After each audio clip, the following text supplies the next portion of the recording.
we're so heavenly minded that we're no earthly good. And what good is that?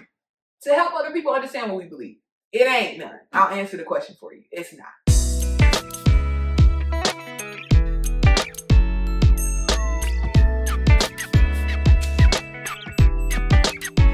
What's up, everybody? It's your girl Lil, and we're back for yet another episode of Out the House. If you are new here, what's good? I'm your hostess with the absolute mostest, just a young boy that loves Jesus. And if you're not new here, welcome home. Glad you're back for another episode. If you haven't yet, subscribe to the YouTube channel to stay up to date. Cut the notifications on too. I know that I promise y'all an episode every week. But sometimes there be stuff that be happening on my side. So sometimes it might be a day later. They typically expect it, and that's okay though. But yeah, just stay up to date. I typically try to post every episode in the afternoon, but just for you, just cut the notifications on so you can get updated on every time I post something. And then Instagram, if you're on there, go ahead and give us a follow, Out the House Pod, POD on the end. And then Patreon is super important. Building a community on there. We're going to be doing some really dope stuff via that platform. It's like a blog. I can do like live streams, post videos. We can have discussions. Like, it's all the shebang bang. And I know, like, when I throw out Patreon, you guys might not know what that is, but it's everything all in one, and it gives you guys exclusive access to certain things, exclusive content, exclusive merch that's going to be coming out some of these days soon, direct updates, and just like, you know, like thought-provoking, I guess, like things that happen to me more intimately in my life. You will have access to that. You know what I mean? So yeah, Patreon is pretty cool. And if you want more information, just feel free to click the link in the description below. It'll give you some info about that. But that being said, we got the YouTube, the Instagram, and the Patreon platform. We're gonna be working with Spotify and Apple Podcasts. Definitely doing what I need to get on there. So for those of the people who listen to the podcast instead of watching it, I'm gonna make sure you locked in, okay? But that being said, we are in Apologetics April, and so what that means, like, is we're looking at what it means to share the faith, defend the faith, all of those things, and just like talking about the things in a society like this that we're in, what that looks like for us. I feel like apologetics is absolutely culturally specific, and with that, there are just like some certain baseline things that we all need to be knowing, but like more importantly than anything, we're just like defending the faith to people whose hearts are sick in some way, shape, or form, or who haven't met the Lord. But most of the time, when you're defending the faith and like getting back and forth, it's with someone who's not in the faith that we're in, or it's someone whose heart has been sick in some way, shape, or form, whether it's been caused by imperfect human beings in the church or outside the church. So yeah, as an evangelist, just to disclaim this, like, evangelism and apologetics are two separate things, but they typically work hand in hand when you're sharing your faith. And then if you get in a discussion about, you know, it doesn't have to be nothing formal. You can just be chatting with a family member or something about like why you believe what you believe. So evangelism is like the what of what we believe, and then the apologetics piece is like the why. So I think that's really important because every believer needs to be ready to give a defense for what they believe in. Paul tells us, stay strapped at all times, basically. So with that being said, yeah, we're going to get into something a little bit different because I know we started talking a bit about like culturally specific apologetics. But I think something that I've been kind of like wrestling with this week, and I wanted to, I guess, like rap with you guys about, is like, how do we defend the gospel in an easily offended society? I think that's kind of where we're gonna go from here today. We're just really like offendable and very conformist. And I don't think that's anything new. Obviously, like in the word it tells us like nothing under the sun is new. And so we've seen stuff like this before, and thankfully we have 66 books worth of wisdom that we can draw from. And so the text for today that we're going to be reading through is going to be in Isaiah 46. And I know that's like a really off the wall like example of how I can get into this, but in terms of like why, giving you the reasoning why we're defending the faith that we have. When I was reading through Isaiah, and I'm almost done, thank God, because it's been a lot. Like Isaiah is one of the longer prophetic books, obviously because it's one of the major prophets. But dude, like I was sitting in Isaiah 46 for a minute. Like it took me hearing kind of like the concept here that's listed. There is no one like God, our God. And there are several instances that we're going to talk about in the Bible in which our God goes head to head against other gods and the other gods lose. And historically, like archaeologically and socially, all the things, other societies have like cited the Israelites and just like the people of Israel as the people they lost against, basically, and wanted to get rid of. So yeah, in Isaiah 46, the whole concept here is like there's no one like our God, and then we can get into specific examples of like what it actually was like for people in a society that they felt and were pressured, to conform to, but they didn't on the lines of their faith. And so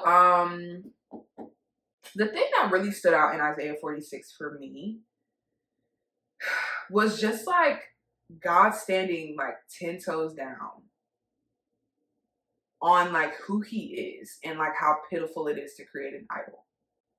Like I don't think, there are several times when we talk about, oh, we have a jealous God and he doesn't play with idolatry and everything, but like when I read this, I was like, wow, why has no one ever brought this up, right?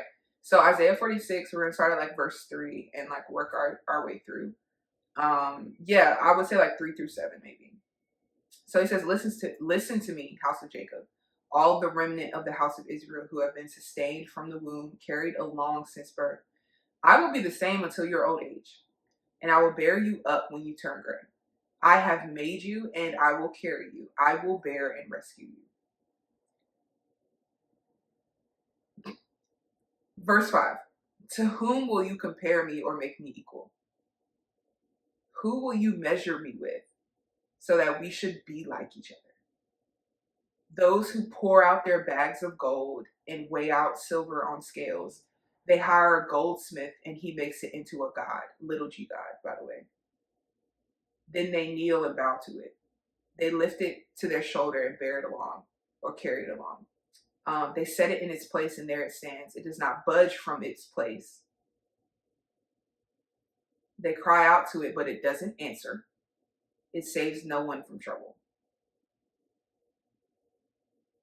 Remember this and be brave. Take it to heart, you transgressors. Remember what happened long ago. For I am God, and there is no other. I am God, and there is no one like me. I declare the end from the beginning, and from long ago what is not yet done, saying my plan will take place, and I will do all my will. I call a bird of prey from the east, a man for my purpose from a far country, and he's talking about King Cyrus of Persia. Yes, I have spoken, so I will bring it about. I have planned it, and I will also do it. Listen to me, you hard-hearted, far removed from justice. I am bringing my justice near. It is not far away, and my salvation will not delay. I will put salvation in Zion, my splendor in Israel. So, at this point in time in the text, what's happening?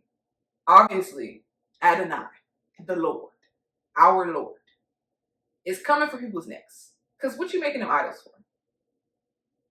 He's just like, which one of them can stand up to me? So what's the point? Like, there's no God that can say, like, I made myself. He's literally saying, like, you're the authors and the creators of these idols. And then you bow to them thinking they're going to save you. The one true living God is the God that we serve. Father, Son, Holy Spirit. Okay? And so I guess in terms of background, this is why evangelism and apologetics are painstakingly important. Because not only does our God speak, he responds, he intervenes and acts on behalf of his people. There's no other religion that happens. That you don't have to earn your salvation or earn your way into eternity. And so when we're talking about our God, he's the one true living God. Okay? And so I really want to dig in here about how he's just like completely undermining any other idol or any other god of any other pantheon that might like be in another religion. He's like, yo, I don't care what religion it is. Like, this is how bold our God speaks about other gods. That's insane. Okay, so at this time in the book of Isaiah, what's happening is, if I'm not mistaken, the northern kingdom of Israel has been overtaken into exile into Babylon, which is what's happening. So in Babylon, the Israelites are taken into Babylon, and then God raises up the king of Persia to invade Babylon and free the Israelites. Okay, so I don't know if I ever told you guys, but I'm reading the Bible like cover to cover in order. So I started all the way in Genesis. I need to go back and like reread a lot, honestly, but we made it to Isaiah. Okay, I want to go back and reread Judges specifically. I remember a lot of stuff in there, but I want to go back and reread that. Leviticus was really hard, but yeah, like in terms of like the Tanakh, Joshua, Judges, 1 Samuel, 2 Samuel, 1 Kings, 2 Kings, and now in the book of Isaiah. Oh, and so also like I'm reading it in terms of like chronology and not how our Bibles are organized as well. So like I read when I'm studying the Bible, slight plug, I guess. I read the complete Jewish Bible because it's the translation of the Bible that was interpreted by Messianic Jews. So that's one that I read, and I'll be looking up the words and everything, y'all. I don't be acting like I know everything. This Bible is the Christian Standard Bible, so the CSB translation. I'll be reading the Amplified Bible. I read the NIV and the NLT. So I flip between translations to help me like understand what's happening, and just like gaining a better picture of things. But I say that to say, yeah, like what's happening right now, the Israelites are in exile. And so obviously we know Babylon has their own gods, right? And those gods are mentioned actually at the beginning of this chapter. It says Bel now bows down and Nebo cowers. I don't know these idols' names. I don't really care to know the idols' names, respectfully. But even in here it says in verse 1, Bel crouches, Nebo cowers. Idols depicting them are consigned to beasts and cattle. The images you carry are loaded as a burden for the weary animal. The gods cower, they crouch together. They are not able to rescue the burden, but they themselves go into captivity. So he's saying, look, the little gods you're trying to make, the little idols you're trying to make, they're helpless themselves. And like the fixtures that you're creating that represent them are animals. And the animals aren't like these animal statues that y'all are creating. They don't like hold a candle to me. And so if you need, as a Christian, if there's any reason as to why, if like apologetics is important, it's because this is how our God speaks about himself. Like these are his words about himself and how he compares to other gods. Little g gods. Okay? Our capital G God with these little g gods. Even if a story, if he was like, oh, you know, like, it's cool, they're fine. Like, anytime, like, you want to have them around, cool. No, our God has a zero tolerance policy on idolatry, okay? And you want an example? Let's get into the examples today. Let's get into it, because I'm ready to go there, okay? Let's go back to 1 Kings, chapter 18 to start off with, okay? 1 Kings chapter 18, this is when the word of Elijah comes to, the word of the Lord comes to Elijah. And basically the famine ends, I don't know if this is the same Obadiah, but Ahab called for Obadiah, who was in charge of the palace. I don't think it's the same Obadiah, because we do have a book in the Bible called Obadiah. I'll look into that further. But yeah, it says Obadiah greatly feared the Lord and took 100 prophets and hid them. I don't know if that's the same Obadiah for us in the Bible, but basically. Okay, so this is what's happening, okay? Actually, is it 1 Kings 17? Yeah, so 1 Kings 17 is when Elijah announces the famine. And then God takes him into like the wilderness and hides him, He goes to the widow, raises the widow's son. So we talking about Elijah head to head at Mount Carmel, okay? 1 Kings 18, verse 20. So basically Elijah was like, look, pick one. You can't have both. You need to pick our God or you need to pick the gods, the little g gods, right? And so let me see where he said that actually. Yeah, oh, actually, duh, it's right here in verse 21. Oh my goodness. So it says, so Ahab, King Ahab, right? Mans was wicked. Read your Bible. He was worse than anybody before him, right? Summoned all of the Israelites and gathered all of the prophets, meaning the prophets of Baal. So Baal is like the top god of their I guess like not Babylonian, but their pagan pantheon. So where there's multiple gods, their Baal was the top head honcho there, basically, right? And so Ahab summoned them, all of the prophets at Mount Carmel. And then Elijah approached the people, all the people. So the prophets and the people were there, mind you. How long will you waver between two opinions? If the Lord is God, follow him. But if Baal, follow him. But the people didn't answer him a word. Then Elijah said to the people, I am the only remaining prophet of the Lord, but Baal's prophets are 450 men. Let 2 bulls be given to us. They are to choose 1 bull for themselves and cut it into pieces and place it on the wood, but not light the fire.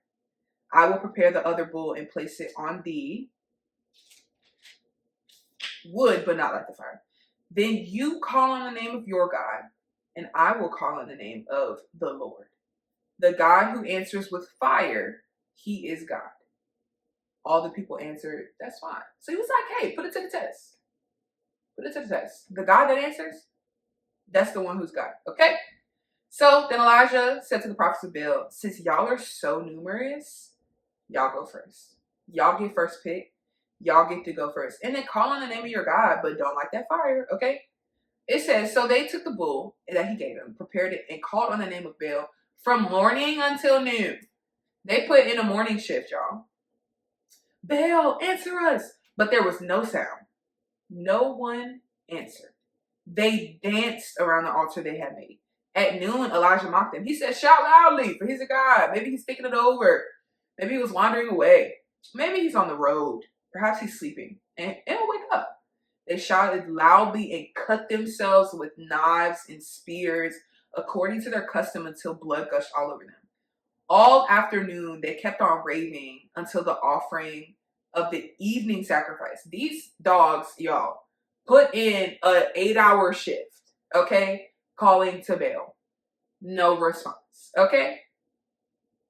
All afternoon, they kept on raving until the offering of the evening sacrifice, but there was no sound. No one answered. No one paid attention. Then Elijah said to all the people, come near me. So all the people approached him. Then he prepared the Lord's altar that had been torn down.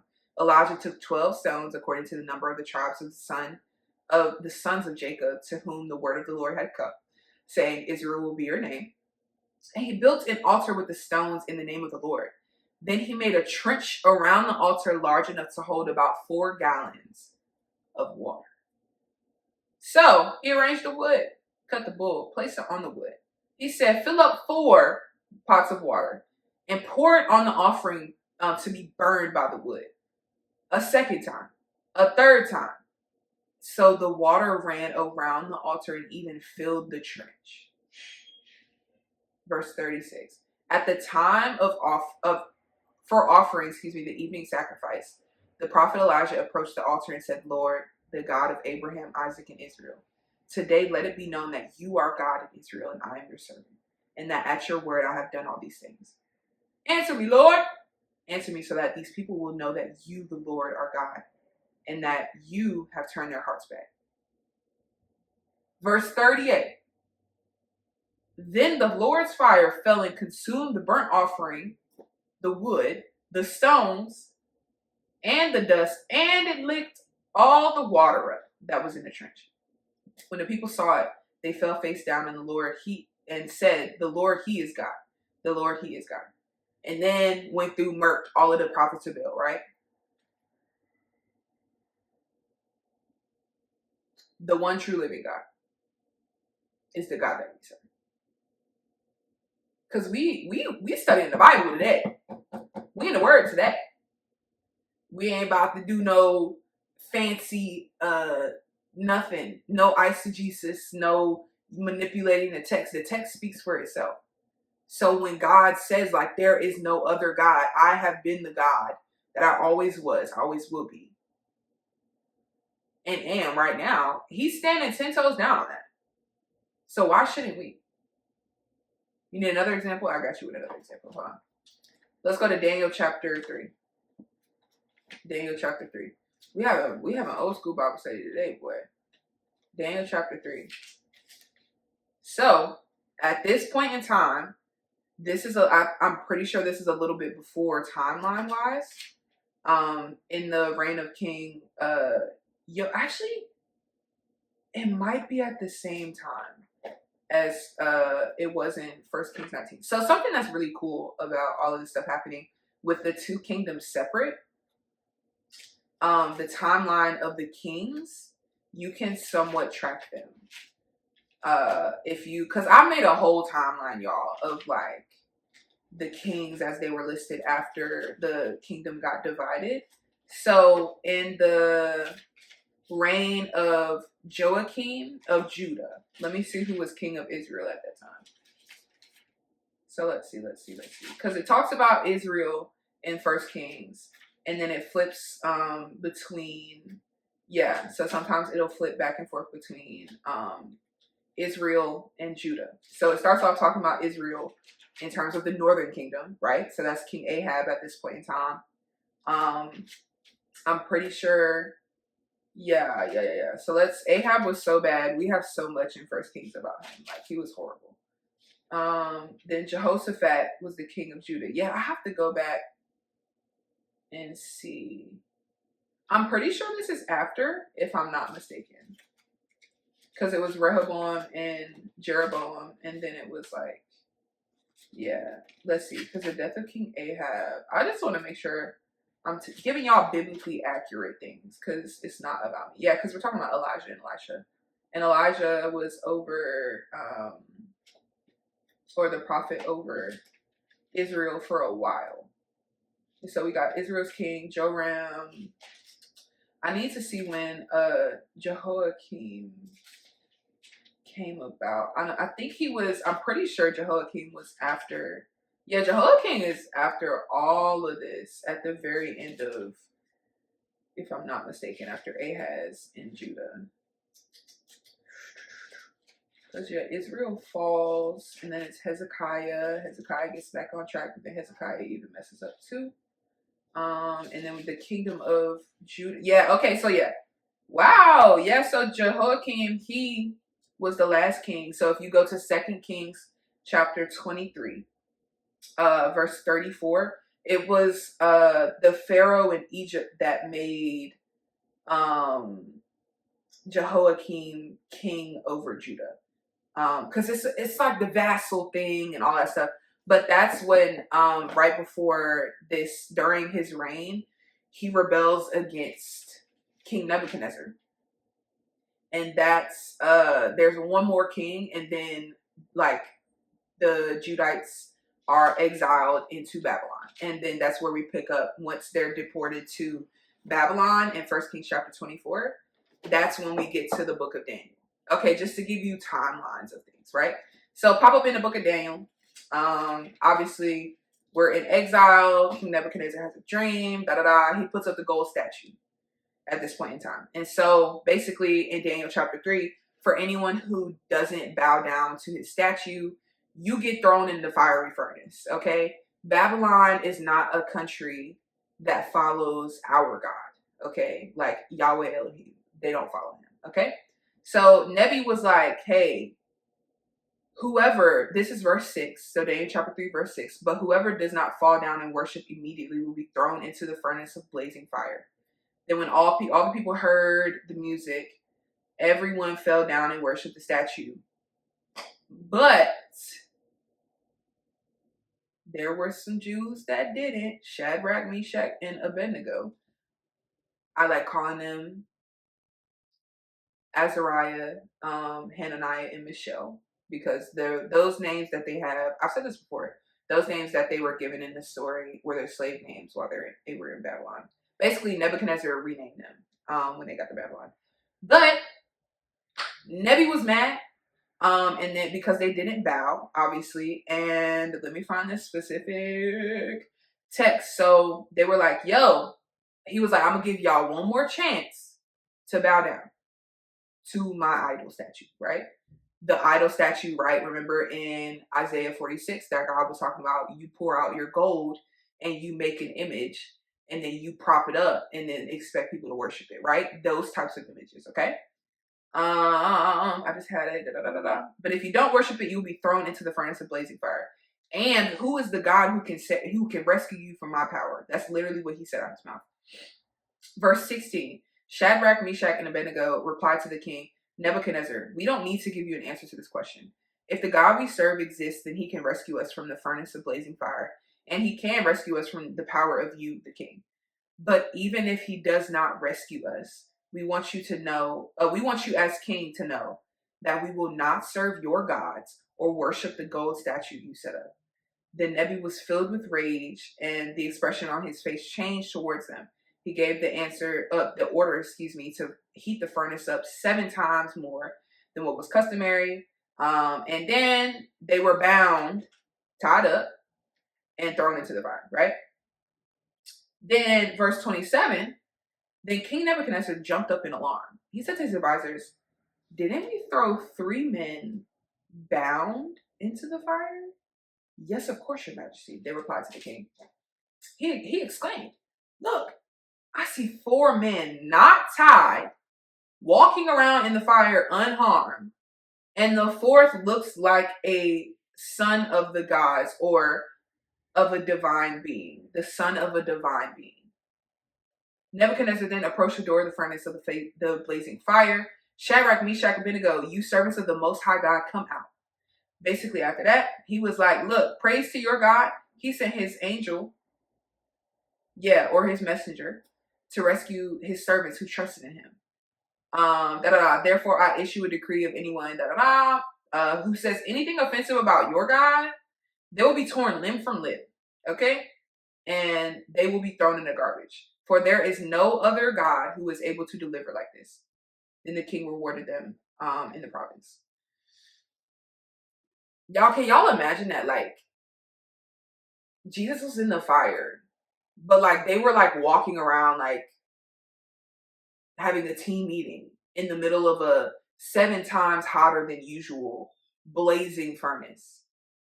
Come out and not smelling like smoke. All because they trusted in the Lord. Literally. To stand 10 toes down in defense of their faith. And I know like a lot of apologetics and stuff, like we think it's this intellectual conversation that we need to be going toe to toe with a bunch of different belief systems. Sometimes standing 10 toes down in the face of a system in society that is completely against your belief system is the best defense you got. Standing 10 toes down and not conforming to that society. Because they could have and tried to save their behinds. Yet they believe that even if our God does not save us, we're not going to bow to your gods. They stood for something in terms of their faith. And so I just I'm not going to go into too many more examples because I could sit here and yap, about this forever. But as this applies to us, like the similarities, I'm not going to go as far to say like, oh, we're living in a modern day Babylon and we don't have to get super intellectual about that stuff. But I think in terms of us applying this to an easily offended and conformist society in the way that we live in, though we have like a lot of privileges as Americans to be in this type of society, we let our freedoms, I guess, like desensitize us in a way that makes us feel like we don't have to stand for anything. Just because like Christian belief systems are somewhat baked into the core beliefs and values of uh, how we govern this country, people get complacent. This is a call to like action. We need to stand up and defend the faith that we believe in. Because there are several times in which like we come faced with decisions, and like however that applies for you, like I'm not going to be the one to issue judgment on anybody because that's just not my place unless you invite me to be in that position in your life in which you like consult my wisdom. Like how do we share and defend our faith in a society like that? Like sometimes it does involve intellectual debates, but for the like regular Christian who doesn't have a platform, who doesn't have, you know what I'm saying, anything but the influence with people around them, like how can your life be a life that stands 10 toes down and defends the God that you believe in? Like what does your defense look like? Why do you believe what you believe? You know what I mean? Because we have proof. And like even the people who don't even want to believe in the Bible, like, okay, whatever. Even though there's multiple things in these stories that are proved externally outside of the book that we have to document the history of the people of Israel. But like even still, like if our God is the same yesterday, today, and forever, right? If we serve the same God that says, I will be the same until your old age and I will bear you up when you turn gray. I will bear you up and carry you when you turn gray. I have made you and I will carry you. I will carry you and rescue you, right? Like who's equal, man, to him? And so let the magnitude of our God's majesty be the thing that guides and undergirds your defense of your faith. So when you get into a discussion about your religion and your belief system, like let it be a combination of my experiences with him and also like the rich history that we have here in terms of knowing our Bibles enough to be able to be like, actually, I have an example for you. Like, even though our prophets aren't going head to head with the prophets of other religions anymore, but like they don't have the gall to because of what's already happened. Like the kingdom of darkness cannot stand against us because especially now, Jesus came down, right? And like came down, lived a perfect life, died, was crucified, resurrected on the third day, and ascended to the right hand of the Father. Like, what are we talking about? Like, at the name of Jesus, demons tremble. And we're sitting here conforming for what? We're worried about people's feelings for what? Maybe I do need to make you mad. Maybe I do need to offend you. To stir something up in your spirit. But we be so I guess like content and complacent with like keeping people's feelings at the forefront when that's not the gospel that we have. The gospel we have is a confrontational one. It confronts you in your sin. It confronts you to consider another way of life. It confronts you in everything that you do that conforms to the lifestyles of those who don't believe what we believe. It's supposed to do that. It's supposed to make you uncomfortable. And it's supposed to make you uncomfortable and confronted in that with the hope that comes in Christ Jesus. Like it's not condemnation and shame without hope. Because that's from the pit of hell last time I checked. And so when we're defending our faith, we have to stand flat-footed, 10 toes down on the God we serve. And a lot of times we don't feel comfortable enough to defend or share our faith because we don't really know him as well as we think we do. And it's not that he's changed. It's because you won't even pursue him enough because you're too wrapped up in what you want to do with your life. Stop being so concerned with yourself, what you can get, the career you can have, and all the things that you want in this life, that you're not completely infatuated and devoted to like learning the character of the God you proclaim that you serve? Why would you want to be giving your entire life as a living sacrifice to someone you don't know? We don't serve a God that wants to indoctrinate us. He wants us to know why we believe. He wants to give us opportunities after opportunities for him to like for us to understand and believe, stand 10 toes down and trust him in his faithfulness. That's why we have this whole book. He's been faithful from Genesis 1 to Revelation to even your life today. Wow. I did not think I was going here today, but y'all can see I'm getting a little worked up. I feel like this happens all the time. I feel like this happens all the time. And so like even in, and I wanted to touch on this piece too before we wrap up, like offense is not the end of the world. Conformity is not the goal. It is for us to like, even in disagreement, because apologetics can ruffle feathers, and that's okay. Even in disagreement, that we will be able to have one, respectable conversations with people through disagreement, and two, like be able to articulate what we believe in a way that's understandable for the non-believer. We be so spiritualized that we are no good. Like it's some adage or whatever. It's like we're so heavenly minded that we're no earthly good. And what good is that? To help other people understand what we believe. It ain't none. I'll answer the question for you. It's not. It ain't none. Okay? So like, don't be so religious. Because religion doesn't save anybody. That's why Jesus Christ came in the first place. What? But like, don't be so religious that you can't have a heart-to-heart conversation. And it's not to say you have to sound like Lilli.